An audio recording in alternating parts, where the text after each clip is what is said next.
This is not just transportation, this is a promise of progress and opportunity for every child. This is the spirit of a new Punjab, a Punjab where education drives a brighter tomorrow. पहले batch वास्ते 20,000 बच्चे ਦਾ ਅਸੀਂ ਪ੍ਰਬੰਧ ਕਰ ਰਹੇ ਹਾਂ ਸੋ ਜੇ ਨੀਅਤ ਸਾਫ਼ ਹੋਵੇ ਕੋਈ ਨਾ ਕੋਈ ਤਾਂ ਤਰੀਕਾ ਨਿਕਲੇ ਆਉਂਦਾ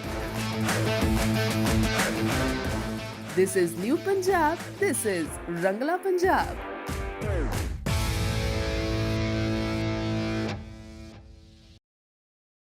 This is TV18 and you're watching CNBC-TV18.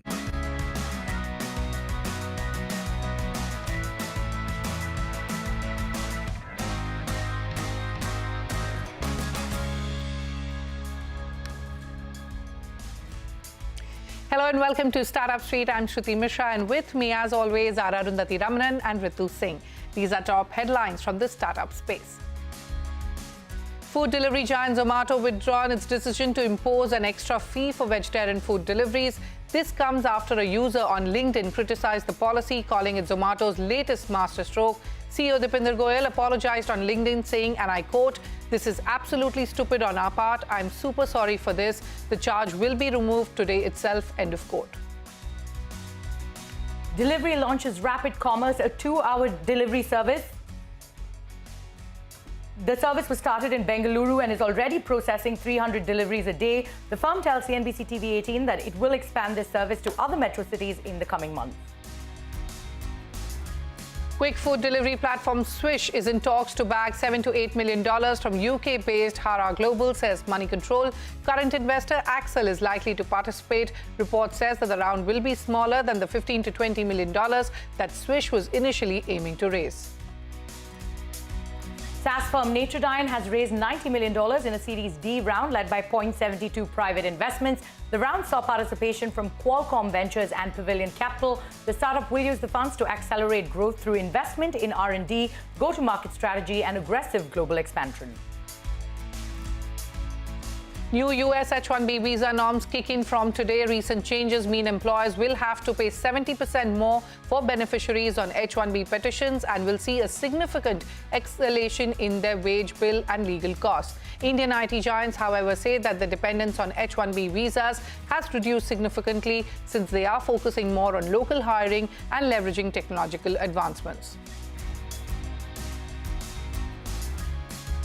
Those were the headlines that we're tracking for you this evening. Logistics service provider Delhivery has launched Rapid Commerce, a 2-hour delivery service for brands to fulfill order deliveries faster. The service, which has been started in Bengaluru, is processing 300 deliveries a day. Speaking to CNBC TV18, Chief Operating Officer Ajit Pai said that the firm will expand this service to other metro cities in the coming months. Objective is to scale this service very quickly over the next few months to all of the metros to begin with. We've started with Bengaluru, as you mentioned, and we believe that the first first outlook will be to scale this quickly to all of the metros within a period of a few months. Also on what's brewing, alternate investment funds that invested in private markets have delivered consistent alpha generation vis-a-vis the public market equivalent, proving their investability even amid strong public market performance. This, according to a new report by Crisil Market Intelligence and Oyster Global. To take us to the key highlights of the report, joining me now is Sandeep Sinha, co-founder and co-CEO of Oyster Global. Sandeep, welcome to Startup Street. No ifs about AIFs 2.0. That's your latest report. Across the last 5 fiscals, the benchmark of equity alternative investment funds has outpaced the BSE Sensex Total Return Index, reaffirming the resilience and importance of private markets in India's investment landscape. So, Sandeep, private capital is not only participating in India's growth story, but also shaping it? Thank you, first of all, for having me here today. It's truly a privilege to be a part of the private markets in India today. The way the ecosystem has grown is absolutely tremendous. We have almost about 150,000 plus startups in the ecosystem today. And that truly makes us about the 3rd largest entrepreneurial ecosystem in the world. And there's a massive shift in the capital commitments. Just about the AIFs that you were talking about, those commitments have grown almost about 86x from 2014 to 2024. We're talking about a CAGR of almost about 31.5% in the past 5 years. And when you referred about the alpha, I think this is a question that we get asked often, talking about the fact that, how has that shifted in the market, especially with the listed market giving fabulous returns. But, if you look at the real numbers, and, we did these numbers in collaboration with Crisil, the IRR of 21.5% for aggregate AIF benchmark actually significantly outperforms the listed market even today. If you compare it with the BSE Sensex TRI, it is almost about 5.4% on an annualized basis. So that makes a world of a difference in terms of anybody looking at investment in this asset class. Okay. Now, with IPO hopes high, Sandeep, we are seeing AIFs inclining towards late-stage startups. What has been your experience? What are you picking up on the street? A very significant shift. Actually, the whole focus is that, how do we look at the companies which are now sustainable? They have gone through the growth pains. They have gone past, a certain level of the risk-return appetite. And that's where we are seeing a massive interest in the late-stage funding. Overall, in terms of the numbers, about 2.5x increase. And the share of the deals in the late stage increase almost about 18% in terms of the value to 39% between fiscal and 2014 to 2024. Which basically indicates a massive maturing market. In fact, we had released a fund, an ACE fund, which basically incorporated 4 of the top tier pre-IPO companies. The interest pre-IPO has been better and higher than what we have seen ever before. Just in this year itself, we've talked about 210 plus IPOs. And if you look at the index of the companies which have gone from the private investments to, the listed market, about 35 plus companies benchmark over the last 3 years, you would see that, they have outperformed any of the indices, whether it's a small cap, mid cap, large cap, or whatsoever. So the interest is actually becoming stronger and higher. All right. With AIFs now channeling private capital to new age companies and startups, it has increased participation by domestic institutional investors. Sandeep, if you could take us through some of the growth drivers for the AIF industry in the coming years. So I think the biggest thing that we are expecting is the participation of the domestic capital. While we take a lot of pride in the fact that we have the 3rd largest entrepreneurial ecosystem in the world, there is a big challenge that most of this capital is offshore capital. We're talking about almost about 70% plus capital or 70% plus assets being owned by the foreign capital. So what we really need is the same push that we saw in the domestic listed market, where domestic capital kind of pushed in its way to give support where capital from the overseas part was not as relevant as it was a few years back. I think we need to see the same shift, whether we are talking about individual participation, whether we are talking about institutional participation. I think it will make a world of a difference the moment the domestic ownership of this asset class begins to increase. All right. Now, Sandeep, the report also highlights rising investments from non-individual limited partners such as corporates, trusts, banks, and insurance companies. What kind of an upward trend are we seeing here, and what kind of an impact do you see it making on the startup ecosystem? I think there are 2 threads to that. One is in terms of the percentage participation from the institutional side. I think that is growing fairly well, almost about 65% from the institutional side. But I think when we talk about the overall volume contribution or the actual AUM contribution, I still think there are lots of restrictions which are holding back, the banks, the insurance companies, and so on and on. Whether it's a 3% restriction on the overall AUM of the company, whether it's a 5% restriction on the total size of the fund. I think we genuinely need to see a little bit more relaxation in terms of the norms that institutional capital can invest in this asset class. And I think that will begin to change the wheel. Globally, we see that number to be almost about 15% to 20%. In India, that's like less than 5%. And I think that shift will make a monumental difference to this asset class. All right. One final question before I let you go. The union budget is right around the corner. What is your big ask, Sandeep, for the sector? I think we have seen some positive shifts already in terms of the long-term capital gain that we saw the year before. One particular phenomena I think that will make a world of a difference is the whole world of accreditation.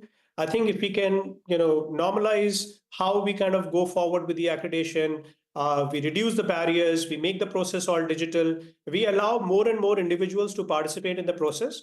And what will happen as a result of accreditation is that, the 1 crore minimum ticket size, which restricts the number of people entering this asset class, will actually go down to about 25 lakh rupees.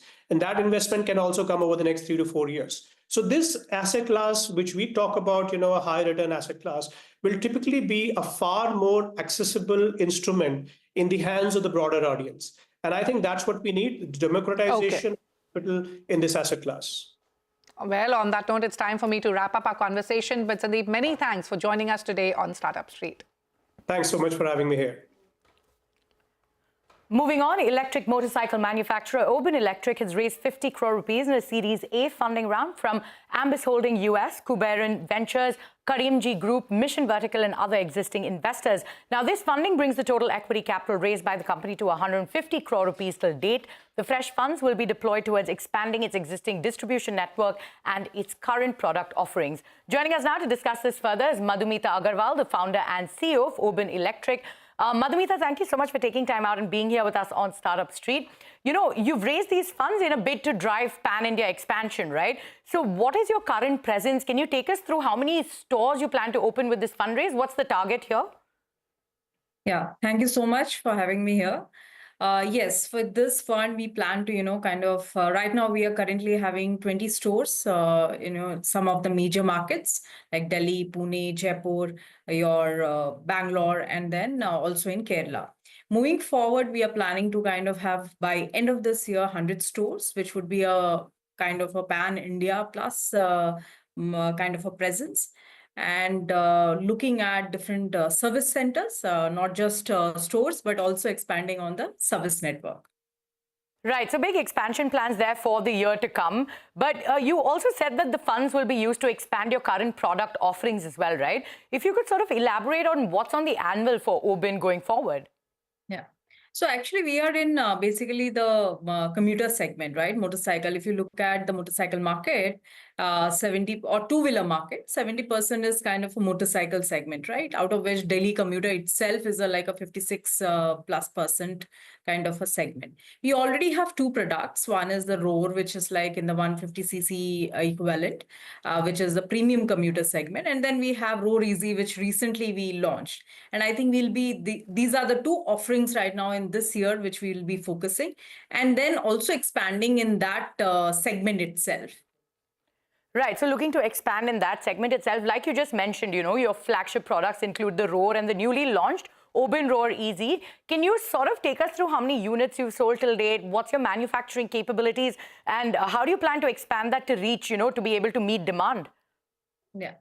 So I think two products are already on road in 4 years. We started in 2020, and we have also kind of vertically integrated. We not just design and manufacture the motorcycles. We also manufacture our own battery, which we have designed ourselves, and we also manufacture our own motors in our manufacturing facility, which is in Bangalore located, which has a 1 lakh kind of a unit capacity. And that is what we are going to utilize and, kind of reach to, different geographies, north, south, and which are motorcycle markets. And also currently there are almost 1,000 bikes on road. And moving forward, we'll be kind of looking at broader expansion and moving on with Roar and Roar Easy in pan-India. Right. So right now, 1,000 bikes of yours are on the road. So what does the order book look like at this point? So we are looking at, in this year, kind of 10,000 plus kind of a bike, where we would be more focusing on getting the brand established and having a robust service center and gaining that, experience from the consumer. Yeah. So from 1,000 to 10,000, that's the aim that you have for this year. But if you could sort of take us through the kind of revenues you're currently clocking and what's the target for, this year? So basically, we are looking at, a revenue of around 15 million plus, where it would be kind of dollars, where these 10,000 bikes, which will be on road, will through which we will be achieving it. Right, absolutely. And, with the budget right around the corner, what is your key ask from this year's union budget? So I think EV is a priority sector, I think, what the government has. Right now, what we see that, yes, there has been subsidy, there has been, kind of a support from government. But now we, as a industry, my ask would be that we should now more focus on, the raw material side, more, giving more support on the battery, motor development, and some kind of semiconductor and all. I think these are now the critical, the value chain, which will really drive these EV shift more stronger. I think the value chain has to be, the entire supply chain support has to grow further and more in a, kind of a expedited manner. Right, absolutely. Coming back to the EV space, right, there's high competition, in India, especially right now with the boost that the government has given for electric vehicles, right?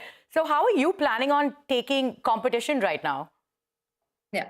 So if you see most of the traction which or competition, you would say, or the EV transition has happened in the 30% market, which is like scooters, right? And in the motorcycle, as motorcycle being a very complex product because it's a EV, and in EV, there are a lot of restrictions, right? The weight cannot be heavier, the range is needed. And in motorcycle, you need performance. Right. So with this, restriction, it's a very complex product. What we see that the motorcycle, this is the next era, that is the motorcycle, which will pick up because we are sitting in world's largest motorcycle market. And you see hardly one or two players, right, including us. So I think first to how to, competition, yes, competition will pick up as in the motorcycle segment. What will work in this segment, what will stay and be sustainable is a product. Right. First thing is basically a strong product, which can only be backed by, vertical integration, your own technology, quality, and, meeting the expectation of the customer. So I think good product backed with technology, packaged in a pricing. We do, I think that's the main point, that everything you have to pack it at a particular price, which the consumer is already used to, buy in a petrol segment. So that would be the winning, point, where you have a good product packaged at a price and which meets the, daily commuter's need. Absolutely. So you believe that you're priced right for the area that you're in at this point. All right, Madhumita, thank you so much for joining us on the show. We're completely out of time and we wish you all the best going forward. Thank you. Thank you so much. Well, with that, it's time for us to head into a short break. But coming up, Fintech GrayQuest has secured $9.3 million in a Series B round. We put the founder on the hot seat. On the other side, stay tuned.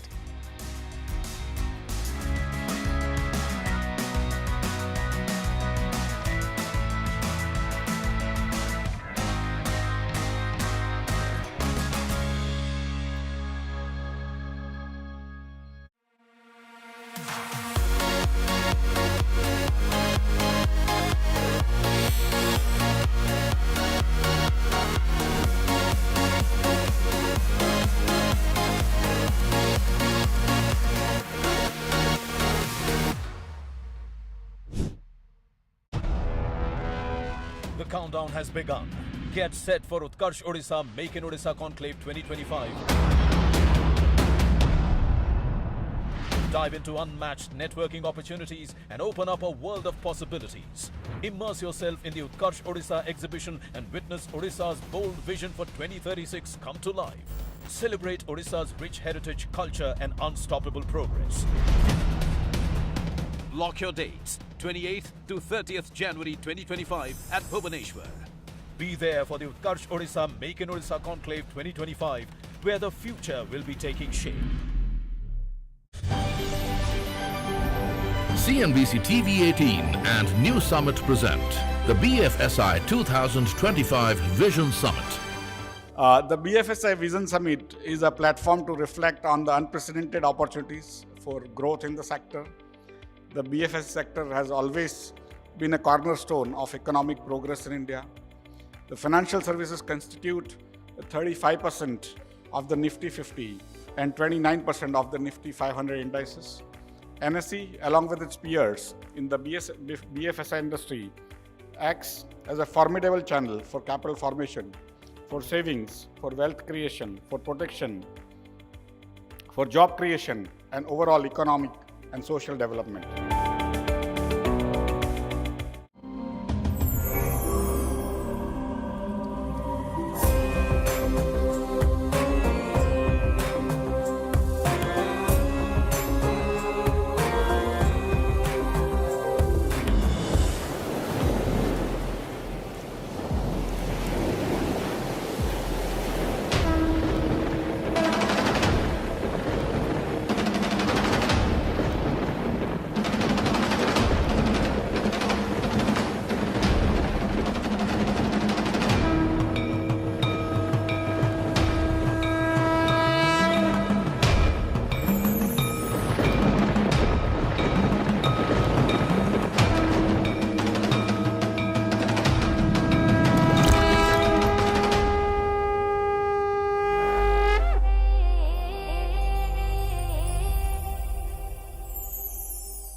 education loans-focused Fintech GrayQuest has secured 80 crore rupees in its Series B equity funding round led by IIFL Fintech Fund, Claypond Capital and existing investor Pravega Ventures. Now founded 7 years ago, the Fintech enables institutions to offer students and parents multiple tailored payment options for annual education fees without any extra cost.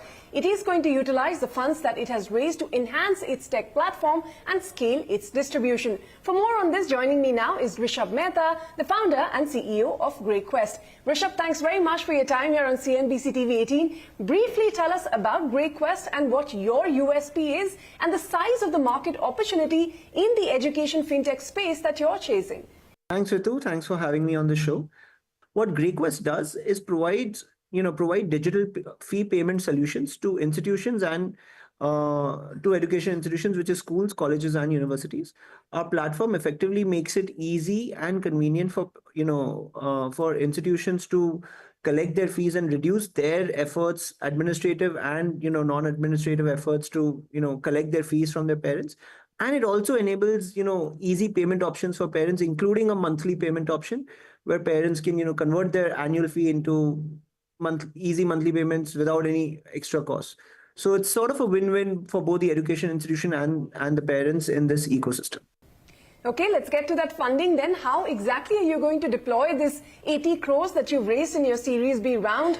What are your plans to scale distribution across the country? So the primary utilization of funds will definitely be to improve the technology stack and the products that we're offering to this ecosystem. We still believe that this ecosystem is very, very underserved in terms of the solutions available for both the institutions and the parents to help them digitize the fee payments that are happening in this ecosystem relative to many other ecosystems such as e-commerce or gaming and online broking, etc. So the main utilization of funds is going to be around investing in our technology team to offer better solutions and products for this ecosystem. The second biggest use of proceeds for us is going to be to expand the reach of GrayQuest across more schools, colleges, and universities. So you currently have more than 6,500 institutions that you've onboarded. What are the strategies that you're going to employ to expand this presence? How many more institutions are you hoping to get on board in the next year or two?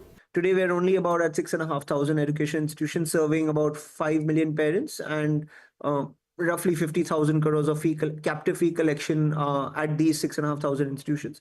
What we definitely have a long, headroom for growth in terms of our partner institutions.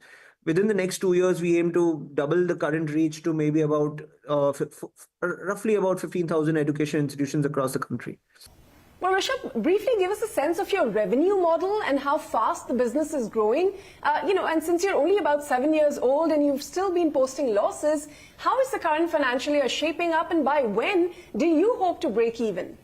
So we fundamentally earn revenue in two ways. One is a SaaS fee that education institutions pay to use our software solutions, and second is on payments, right? So we provide a range of payment options, which is online payments, subscription payments, and a credit product, which is a zero-cost EMI. So we earn a margin on each of these payment modes, depending on which payment mode is being used. We earn a certain margin on each of these payment modes. Currently, since we're still scaling and since we are still expanding the reach of our both the education institution base, but also the use of our use of our platform within that particular institution, since both of those are still in a growth phase, we are still in an investment phase right now, and hence at an operational level the company is still negative. However, we expect to break even by the end of FY26, and there is significant operating leverage that we are already seeing. So just for context, our cost structure for the last couple of years has been more or less flat. However, we've been seeing a significant growth multiple for the last 2 years, and we continue to see a significant growth multiple for the next few years going ahead as well. All right, and finally, beyond fee payments that you currently do you see GrayQuest diversifying into other areas of education financing or related digital solutions in the future? So the way we approach this question is, what are some pain points that for our customers, which is, the education institution and the parent, right? What are some pain points for both, at different points of, for both of these customers that A, we can solve for, and B, we also have a right to win to solve that pain point, right? So we feel there is just so much to do around this ecosystem, both on the parent side and the institution side. Just a case in point is, we've recently launched some insurance products that are embedded for parents that, that add value to, that are very contextual to a parent and a child. So and that's just a start. So, I still think we are very early in, our core business, and the fundamental plan for us is to focus on scaling the core and being the market leader for, the core payments platform in the education ecosystem. However, we are continuously evaluating, what other pain points that GrayQuest can address for both our education institutions and our parents. All right, Rishabh, that's all the time we had. Thank you very much for joining us here, and we wish you all the very best. Thank you. Thanks for having me, Ritu. It is Friday, and it's time to take stock of all of the startup deals that happened over this week. According to Venture Intelligence, this week saw 20 deals worth $92 million.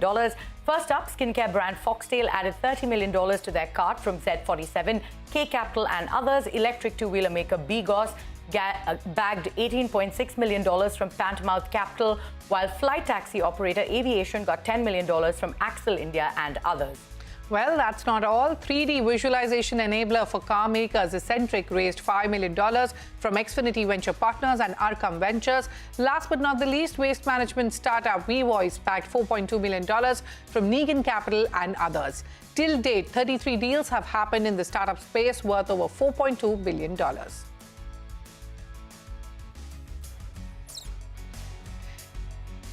Well, with that, it's a wrap on this edition of Startup Street. More news and updates coming up on the other side. Stay tuned.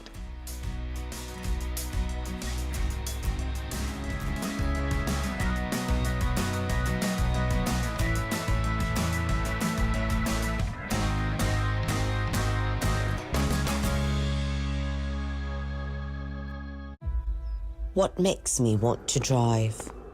What makes my imagination go wild? I like living on the edge and going beyond it. I live for the rush.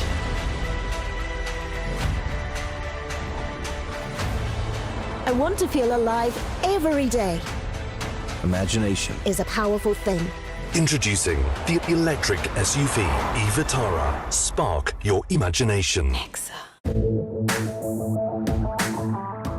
ਸਰਕਾਰੀ ਸਕੂਲਾਂ ਨੂੰ ਵੀ ਬਹੁਤ ਸ਼ਾਨਦਾਰ ਬੱਸਾਂ ਅਸੀਂ ਦੇਵਾਂਗੇ ਤਾਂ ਕਿ ਉਹ ਬੱਸਾਂ ਜਿਹੜੀਆਂ ਬੱਚਿਆਂ ਨੂੰ ਲੈ ਕੇ ਵੀ ਜਾ ਸਕਣ ਘਰੇ ਵੀ ਪਹੁੰਚਾ ਸਕਣ In the state of Punjab, under the dynamic leadership of Chief Minister Bhagwant Singh Mann, government schools are being transformed with modern facilities and free quality education. Taking another bold step, the Bhagwant Mann government is now providing new school buses for students.